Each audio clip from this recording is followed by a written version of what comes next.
ஆவியின் பட்டயம் இது கிறிஸ்துவின் வசனம். ஆவியின் பட்டயம் கிறிஸ்துவின் வசனம் நித்திய ராஜ்ய புது வாழ்வு வழங்கும். ஆவியின் பட்டயம் நித்திய ராஜ்ய புது வாழ்வு வழங்கும். ஆவியின் பட்டயம். Welcome to EKN Bible school.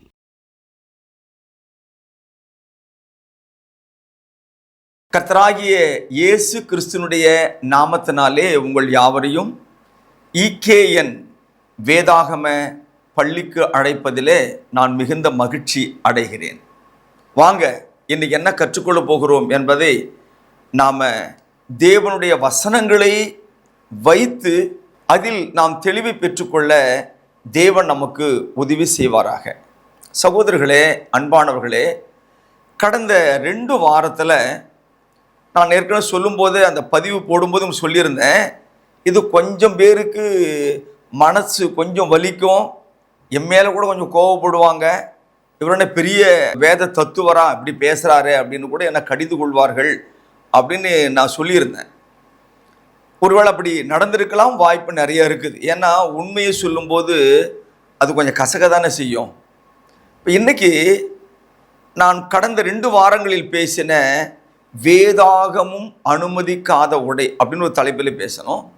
இன்னொன்று தசம பாகமா அப்படின்ற ஒரு தலைப்பின் கீழ் பேசியிருந்தேன்.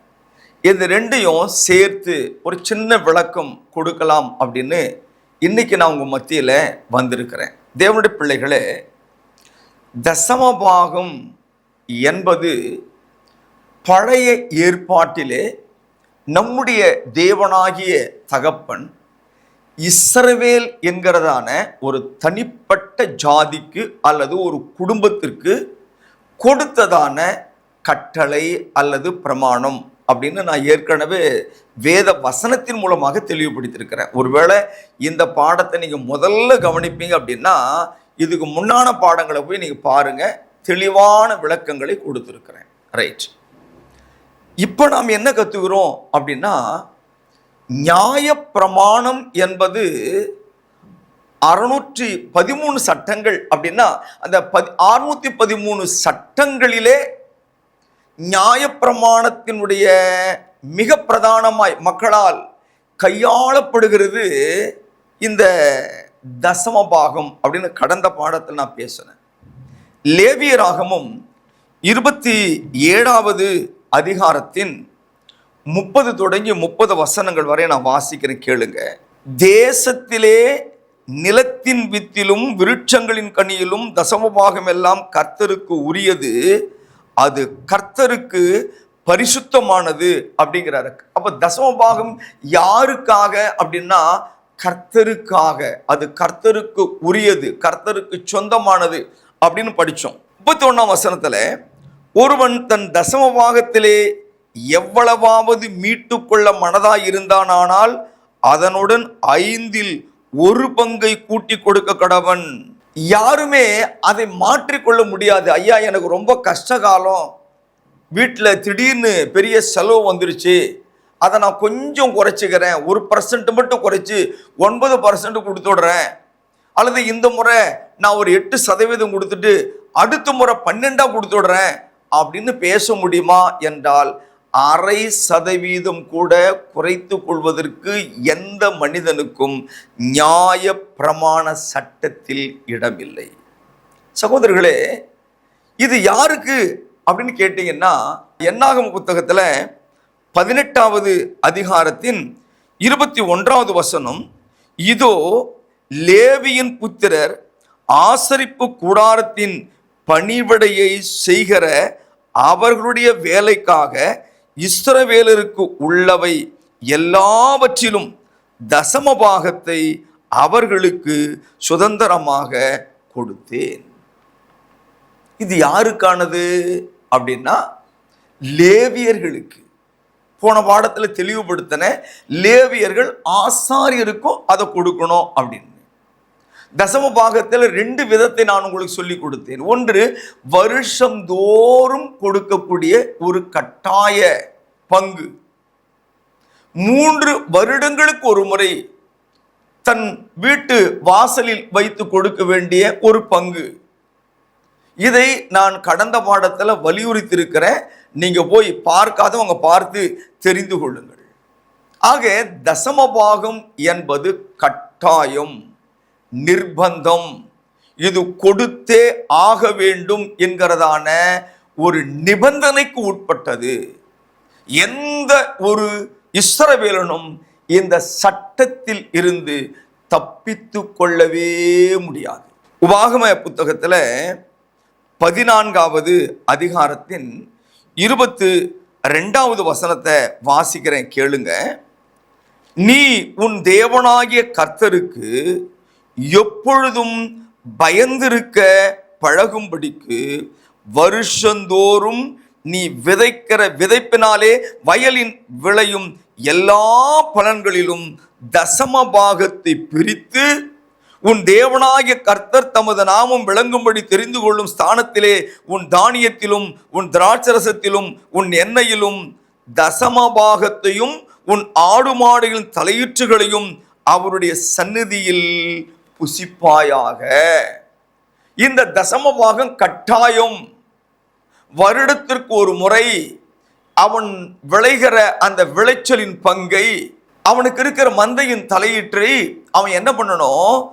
தூரமாயிருந்தாலும் அருகில் இருந்தாலும் தேவன் தெரிந்து கொண்ட ஸ்தலமாகிய எருசலேம் தேவாலயத்தில் கொண்டு போய் அதை கொடுக்கணும், அதை புசிக்கணும். இது கட்டாயம், இது நிர்பந்தம். இது செய்ய தவறினால் தேவன் அவனை தண்டிப்பார்.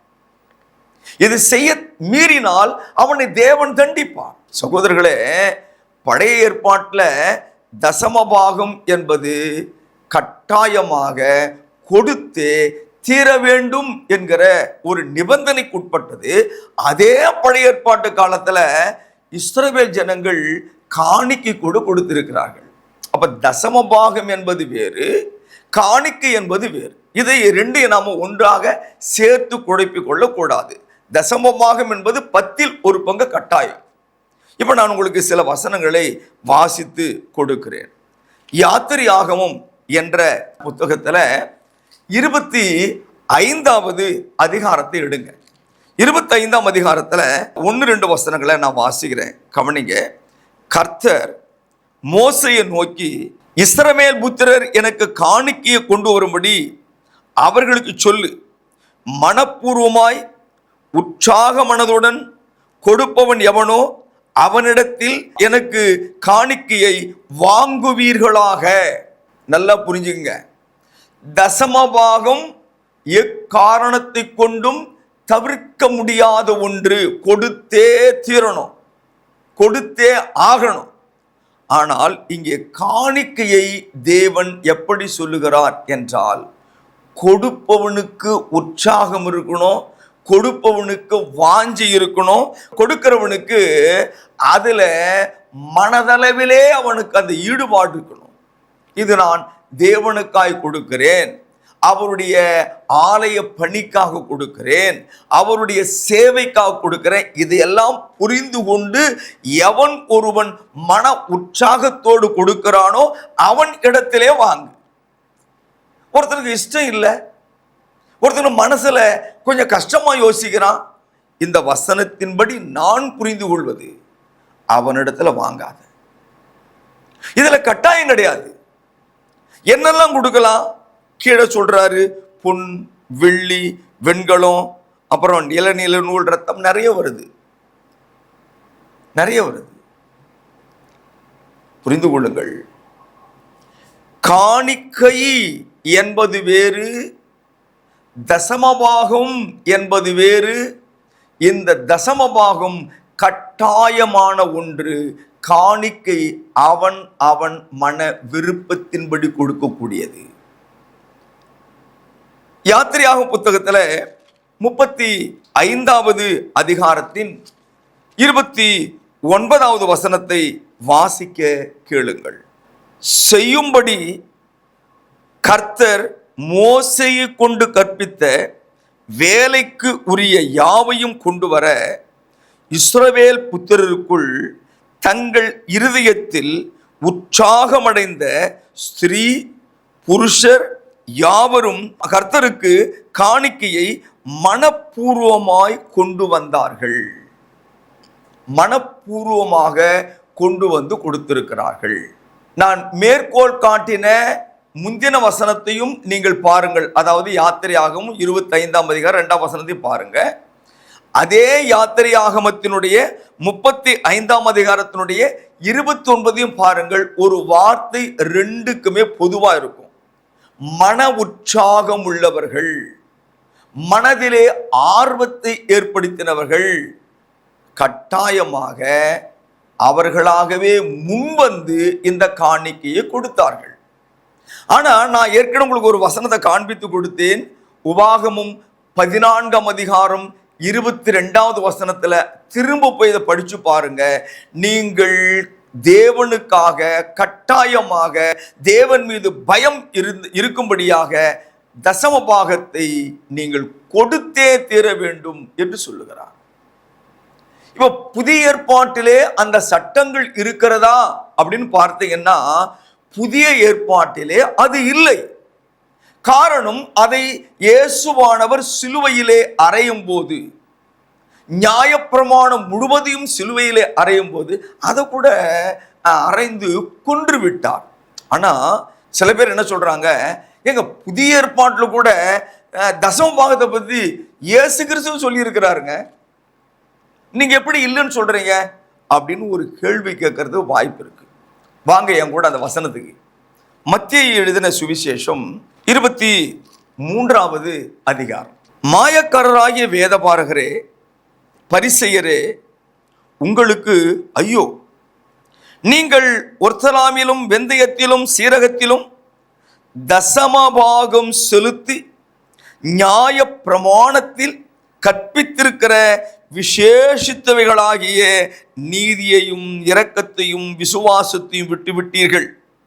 இவைகளையும் செய்ய வேண்டும், அவைகளையும் விடாதிருக்க வேண்டுமே அப்படின்னு இயேசு சொல்றாருங்க. இதையும் செய்யுங்க, தசம பாகத்தையும் கொடுங்க அப்படின்னு இயேசுவே சொல்லியிருக்கிறாரே. அப்ப நீங்க எப்படி இல்லைன்னு சொல்றீங்க?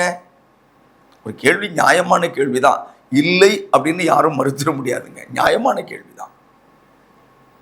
இயேசுவானவரே சொல்லியிருக்கிறார், நீங்க தசம பாகத்தை கொடுக்கிறதோடு விட்டுடுறீங்க, அதற்கு அடுத்து வருகிற நியாய பிரமாணத்துக்கு உண்டான நீதி நியாயங்களை தவறி விடுகிறீர்கள்.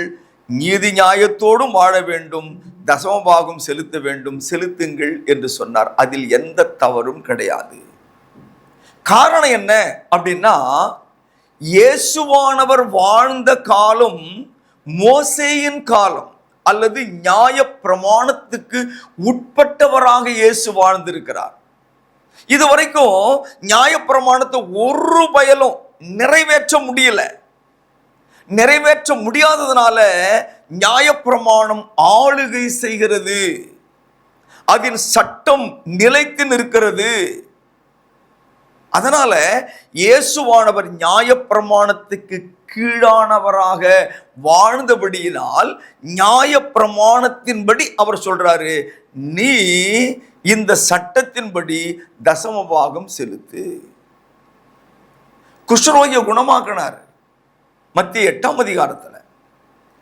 அவங்க குணமான பிறகு இயேசு என்ன சொன்னாரு, நீ போய் ஆசாரியனுக்கு உன்னை காண்பித்து மோசே நியாய பிரமாணத்தில் என்ன சொல்லி இருக்கிறாரோ அதை அப்படியே நிறைவேற்று. இயேசுவுக்கு 8வது நாள்ல விருத்த சேதனம் பண்ணியிருக்கிறாங்கல்ல, லூக்கா 2ஆம் அதிகாரத்தின்படி.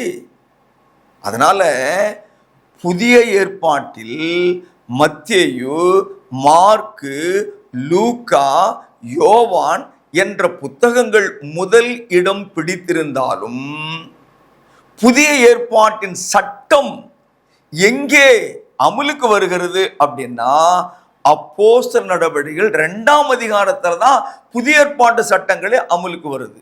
ஏன்? புதிய ஏற்பாட்டு சட்டங்களை எழுதினவர், புதிய ஏற்பாட்டு சட்டங்களை கொடுத்தவர் யாரு? இயேசு கிறிஸ்து. அப்போ இயேசு கிறிஸ்து சட்டங்களை கொடுத்து அவர் உயிரோடு இருக்கும்போது அந்த சட்டங்கள் வலு இழந்து நிற்கும். ஒருவன் உயில் எழுதுகிறான் என்று சொன்னால் உயிலை எழுதுகிறவன் உயிரோடு இருக்கிற வரைக்கும் அந்த உயிலுக்கு எந்த விதமான உயிரும் இருக்காது. ஒருவேளை அந்த உயிலை எழுதினவன் மரித்து விட்டான் என்று வைத்துக் கொள்ளுங்கள். அவன் மரித்த பிறகு அந்த உயிலுக்கு உயிர் வரும். அதுபோல ஆண்டவராகிய இயேசு கிறிஸ்து இங்க என்ன பண்றார் அப்படின்னா, அவர் புதிய ஏற்பாட்டு சட்டங்களை உபதேசங்களை மத்தேயு, மார்க்கு, லூக்கா, யோவான் கொடுத்துட்டு வராருங்க. அதாவது எப்பொழுது ஆரம்பமாகிறதுன்னா பெந்தேகோஸ்தே நாள் முதல் கொண்டு அப்போஸ்தலர் 2ஆம் அதிகாரத்தின்படி அது ஆரம்பம் ஆகிறது. அதனால மத்தேயு என்ற புத்தகத்துல 23ஆம் அதிகாரத்துல 23ஆம் வசனத்துல தசமபாகம் கொடு அப்படின்னு சொன்னதனால புதிய ஏற்பாட்டு சட்டமாக நாம் அதை எடுத்துக்கொள்ளக்கூடாது. ஏனென்றால் நியாயப்பிரமாண சட்டமாகிய தசமபாகம் சிலுவையில் அறையப்பட்டு விட்டது. ரைட். இப்போ அதுக்கு உரிமை வலிமை கிடையாது. சகோதரர்களே, அதுக்கடுத்து நாம் என்ன படித்தோம் அப்படின்னா வஸ்திரங்கள் பற்றி படித்தோம். ஆசாரிய உடைகளை அணிந்து கொள்ளுகிறார்களே, ஆசாரிய உடையை அவர்கள் போட்டுக் கொள்ளுகிறார்களே, இது சரியா அப்படின்னா போன பாடத்தில் நான் உங்களுக்கு தெளிவுபடுத்திட்டேன். அப்படி பண்ணக்கூடாது, அது தப்பு. ஆசாரிய உடை அணிந்து கொள்கிறவர்கள் ஆசாரியனுக்கு தேவன் கொடுத்ததான மற்ற இதர சட்டங்களையும் அவர்கள் கை கொள்ள வேண்டும் என்று நான் உங்களுக்கு தெளிவான வசன ரீதியானவைகளை நான் உங்களுக்கு வேத வசனத்தின் மூலமாக பகுத்து கொடுத்திருக்கிறேன். புதிய ஏற்பாட்டில் ஆண்டவராக இயேசு கிறிஸ்து ஊழியம் செய்த காலங்களில் இந்த மாதிரி அங்கி போட்டு திரிஞ்சாங்க இல்லையா, இந்த மாதிரி ஆசாரிய உடை போட்டுட்டாங்க இல்லையா, அவங்கள பத்தி என்ன பேசியிருக்கிறாரு அப்படிங்கிறத மத்தேயு 23ஆம் அதிகாரத்துல வாங்க நான் சொல்றேன் உங்களுக்கு. மத்தேயு 23ஆம் அதிகாரத்துல 5வது வசனத்தை வாசிக்கிறேன், கவனியுங்கள். தங்கள் கிரியைகளையெல்லாம் மனுஷர் காண வேண்டும் என்று செய்கிறார்கள். தங்கள் காப்பு நாடாக்களை அகலமாக்கி தங்கள் வஸ்திரங்களின் தொங்கல்களை பெரிதாக்கி விருந்துகளில் முதன்மையான இடங்களையும் ஜப ஆலயங்களில் முதன்மையான ஆசனங்களையும் சந்தை வெளிகளில் வந்தனங்களையும் மனுஷரால் ரபி ரபி என்று அழைக்கப்படுவதையும் விரும்புகிறார்கள். இவர்களுக்கு ஆண்டவர் இயேசுவானவர் ஐயோ என்று சொல்லுகிறார். இந்த அங்கிகள் எதற்காக? இந்த வித்தியாசமான உடை எதற்காக? என்னை இந்த சமுதாயம் மதிக்க வேண்டும், இந்த சமுதாயம் என்னை பெரியவனாக அங்கீகரிக்க வேண்டும், இந்த சமுதாயம், குறிப்பாக இந்த கிறிஸ்தவ சமுதாயம் எனக்கு நான் எங்கே போனாலும் முதல் இடம் கொடுக்க வேண்டும் என்பதுதான் இவர்களின் நோக்கம். இயேசுவே தெளிவா பேசுறாரு. 7ஆம் வசனம், சந்தை வெளிகளில் வந்தனங்களையும் மனுஷரால் ரபி ரபி என்று அழைக்கப்படுவதையும் விரும்புகிறார்கள் என்று சொல்லப்படுகிறது. இயேசுவானவர் அதற்கு எதிரடையாய் பேசுகிறார். அப்படி உங்களை யாரும் அழைக்காதபடி பார்த்து கொள்ளுங்க, அது உங்களுக்கு தேவையில்லை. நீங்கள் சகோதரர்கள், நீங்கள் ஊழியர்கள் என்று சொன்னார். உங்களுக்கு விசேஷித்த விதமான இது போன்ற உடைகள் வேலை தேவையில்லை என்று இயேசுவே சொல்லியிருக்கிறாருங்க. சரி, இப்ப நிறைய பேர் என்ன சொல்றாங்க, இந்த வெள்ளை அங்கி தரித்து கொள்கிறார்களே, அஜிப்பா மாதிரி அங்கி மாதிரி போட்டுக்கிறாங்கல்ல, அது பரிசுத்தம் என்று சொல்லுகிறார்கள். அதுக்கு அவன் காட்டுற வசனங்களை நானும் உங்களுக்கு காண்பிக்க விரும்புகிறேன். உங்க வேதத்தை வெளிப்படுத்தின விசேஷத்தின் 3ஆம் அதிகாரத்துல 4-5 வசனங்களை பாருங்க. ஆனாலும் தங்கள் வஸ்திரங்களை அசூசிப்படுத்தாத சில பேர் சர்தையும் எனக்கு உண்டு. அவர்கள் பாத்திரவான்களானபடியால் வெண்வஸ்திரம் தரித்து என்னோட கூட நடப்பார்கள். அப்ப வெண் வஸ்திரம் தரித்தவர்கள் தான் இயேசுவோடு கூட இருக்க முடியும் அப்படின்னு ஒரு கருத்து நிலவுகிறது. அதே 3ஆம் அதிகாரத்துல 18ஆம் வசனத்தின் ஒரு இடை வார்த்தை நான் படிக்கிறேன். நீ உடுத்திக் கொள்வதற்கு வெண்வஸ்திரங்களையும் என்னிடத்திலே வாங்கிக் கொள். அப்போ ஆண்டவரே சொல்றாரு, உனக்கு வஸ்திரம் இல்லைன்னா என்கிட்ட கேளு, நான் உன்கிட்ட கொடுக்குறேன் அப்படின்றாரு. வெண்வஸ்திரம் வேதாகமும் முக்கியத்துவப்படுத்துகிறது. 4ஆம் அதிகாரத்தினுடைய 4ஆம் வசனத்தை கவனி, எல்லாமே வெளிப்படுத்தல் தான்.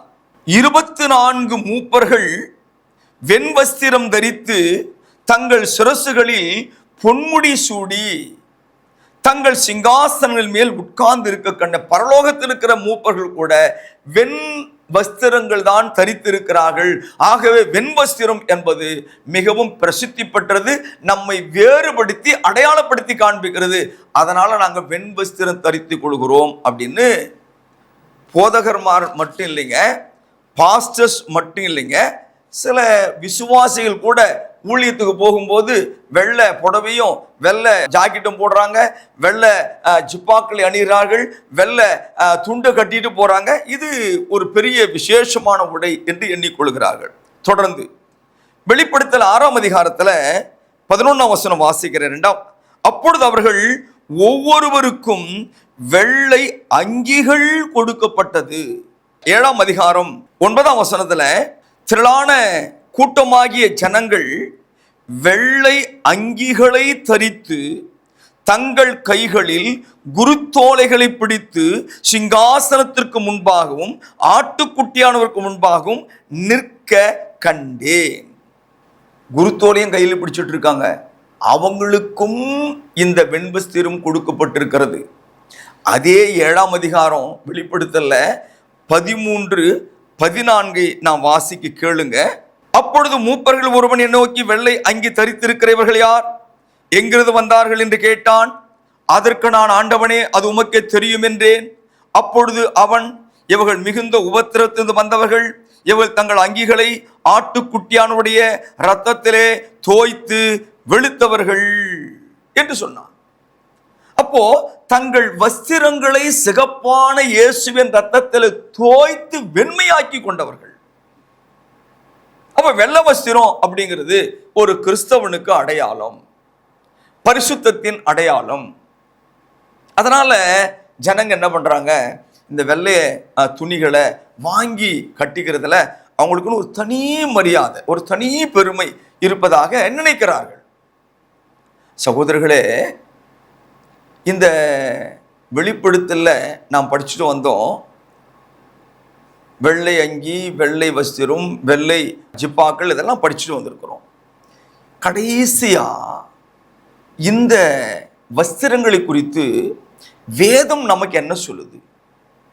எந்த குவாலிட்டியான துணி எடுக்கணும், எந்த கம்பெனி துணி வாங்கணும், எந்த கடையில் துணி வாங்கணும், இதெல்லாம் சொல்லியிருக்குதா அப்படின்னு பார்த்தா 19ஆம் அதிகாரம் வெளிப்படுத்தின விசேஷத்தில் அப்படியே போட்டுட்டு வாங்க. நீங்கள் நான் பேசுறது கேட்குறத விட பைபிள் எடுத்து உங்கள் பைபிள் அந்த வசனத்தை பாருங்க. 7ஆம் வசனம் வாசிக்கிறேன். நாம் சந்தோஷப்பட்டு களி கூர்ந்து அவருக்கு துதி செலுத்த கடவோம். ஆட்டுக்குட்டியானவருடைய கல்யாணம் வந்தது, அவருடைய மனைவி தன்னை ஆயத்தம் பண்ணினாள் என்று சொல்ல கேட்டேன். சுத்தமும் பிரகாசமுமான மெல்லிய வஸ்திரம் தரித்து கொள்ளும்படி அவளுக்கு அளிக்கப்பட்டது. கவனிங்க, அந்த மெல்லிய வஸ்திரம் பரிசுத்தவான்களுடைய நீதிகளே. வெள்ளை வஸ்திரன்றது நாம் ஓட்டுகிற துணியை பத்தி ஆண்டவர் பேசல, நாம் ஓட்டுகிற வெள்ளை துணியை பத்தி ஆண்டவர் பேசல. தேவன் பேசுவது உன் வாழ்க்கையில் தேவனுடைய சட்டங்களுக்கு கீழ்ப்படிவதின் மூலமாக கிடைக்கக்கூடிய நீதிகள். இப்ப நாம் மேற்கோள் காட்டின எத்தனை சட்டங்களுக்கு நாம் கீழ்ப்படிந்திருக்கிறோம் என்பதை தயவோடு கூட யோசித்து பாருங்கள் சகோதரர்களே. தசமபாகம் தேவனால் இயேசு கிறிஸ்துவை கொண்டு சிலுவையில் அறையப்பட்ட ஒரு சட்டம், முடிந்து போன ஒரு சட்டம். நியாயப்பிரமாணத்தின் 613 சட்டங்களும் செத்து போய்விட்டது, அவைகளுக்கு உயிர் இல்லை. ஆனா அதை கையில் பிடிச்சுக்கிட்டு அதை தூக்கி தலைக்கு மேல நிறுத்தி கொண்டு அதை போதித்து அந்த சட்டத்துக்குள் இருக்கிற ஆசீர்வாத வார்த்தைகளை எடுத்து வாக்குத்தத்தமாக கொடுத்து கொண்டு தேவ சட்டத்தையே மீறி நடக்கிறவங்களுக்கு இந்த வஸ்திரம் எப்படி பரிசுத்தத்தை கொடுக்கும்? இந்த வஸ்திரம் எப்படி நீதியை கொடுக்கும்? ஒரு வசனம் வாசிக்கிறேன், கவனிங்க. ரோமர் என்ற நிருபத்திலே 4வது அதிகாரத்தில் நீதி எப்படி கிடைக்கும் என்பதற்கு ஒரு வசன துருப்பாக நான் இதை உங்களுக்கு காட்ட விரும்புகிறேன். ரோமர் என்ற புத்தகத்தின் 4வது அதிகாரத்தில் 21ஆம் வசனம், தேவன் வாக்குத்தத்தம் பண்ணினதை நிறைவேற்ற வல்லவராய் இருக்கிறார் என்று முழு நிச்சயமாய் நம்பி தேவனை மகிமைப்படுத்தி விசுவாசத்தில் வல்லவனானான். கவனிங்க, ஆகையால் அது அவனுக்கு நீதியாக எண்ணப்பட்டது. அது அவனுக்கு நீதியாக எண்ணப்பட்டது என்பது அவனுக்காக மாத்திரமல்ல, நமக்காகவும் எழுதப்பட்டு இருக்கிறது. புரியுதா உங்களுக்கு? நானும் விசுவாசத்திற்கு கீழ்ப்படிந்து, தேவ சட்டங்களுக்கு கீழ்ப்படிந்து, அந்த விசுவாசத்தில் உறுதியாக நின்று, தேவன் கொடுத்த சட்டங்கள் போதும், புதிய ஏற்பாட்டு உபதேசங்கள் போதும், இயேசு கிறிஸ்துவின் போதனைகள் போதும், அதனோடு கூட்டவோ குறைக்கவோ எனக்கு அதிகாரம் இல்லை. என்னை நியாயம் தீர்க்க போவது இயேசு கிறிஸ்துவின் சட்டங்கள் தான். எனக்கு பரலோக பாக்கியத்தை கொடுக்க போகிறது அவர் கொடுத்த புதிய ஏற்பாட்டு உபதேசங்கள் தான். என் மேய்ப்பராக இயேசு கிறிஸ்துவுக்கு பின்னால் நான் போவேன். அவர் என்னை புல்லுள்ள இடங்கள் மேய்ப்பார், என்னை அமர்ந்த தண்ணீர் அண்டு கொண்டு போய் விடுவார். அவரே என் இரட்சகர், அவரே என் மீட்பர், அவரே அவரே அவரே என்று சொல்லி ஆண்டவர் இயேசு கிறிஸ்துவின் வழியில் போகிற சீஷனாக இன்றைக்கு நீங்கள் மாறுவீர்களே ஆனால், எந்த நீதியின் வஸ்திரம் நீங்கள் அணிந்து கொள்ளுகிற உடையில் அல்ல, அந்த வெள்ளை புடவையில் இல்லை, அந்த வெள்ளை ஜிப்பால் இல்லை, தேவனுடைய நீதியில் அந்த வஸ்திரம் நிறைந்திருக்கிறது. நாம படிக்கிறோம் இல்லையா? 1 யோவான் 1ஆம் அதிகாரம் 7ஆம் வசனத்துல இயேசுவின் இரத்தத்தை ஒவ்வொரு நாளும் நம்முடைய வஸ்திரங்களை தோய்த்து கொள்ள ஒரு வாய்ப்பு கொடுக்கிறார் இல்லையா? அவருடைய ரத்தம் சகல பாவத்தை நீக்கி நம்ம சுத்திகரிக்கிறது. அந்த ஜீவியம் தான் இயேசு கிறிஸ்து விரும்புகிற நீதியின் உடை. இந்த உடையை போட்டு உள்ளெல்லாம் அழுக்கா இருக்கிறதுனால என்ன பிரயோஜனம்? இந்த உடையை போட்டு தேவனுடைய சட்டங்களுக்கு கீழ்ப்படியாம வாழ்றதுல என்ன பிரயோஜனம்? ஆகவே வஸ்திரம் அல்ல, நீதி. தேவன் உங்களை ஆசீர்வதிப்பாராக. நாம் ஜெபம் செய்வோம். எங்களை நேசிக்கிற பிதாவே, இந்த வேலைக்காக உமக்கு நன்றி. உமது பிள்ளைகளுக்கு வேத வசனத்தின்படி கொடுத்திருக்கிற இந்த உபதேசத்திற்காக ஸ்தோத்திரப்பா. எங்களை நியாயம் தீர்க்க போகிற இயேசு கிறிஸ்து உபதேசத்திற்கு நாங்கள் கீழ்ப்படிய உதவி செய்யும். இதை கேட்ட ஒவ்வொருவரையும் ஆசீர்வதியும். தேவைகளை சந்தியும். வியாதி உள்ளவர்கள், பலவீனமானவர்கள், கஷ்டத்திலே வாழுகிறவர்கள், தீராத வியாதிக்கு உட்பட்டிருக்கிறவர்கள் இயேசுவின் நாமத்திலே விடுதலை அடைய கிருபை தாரும். இந்த செய்தி அநேகருக்கு ஆசீர்வாதமாய் விளங்க இரக்கம் செய்யும். இயேசு கிறிஸ்துவின் நாமத்தில் ஜெபிக்கிறோம் நல்ல பிதாவே, ஆமென்.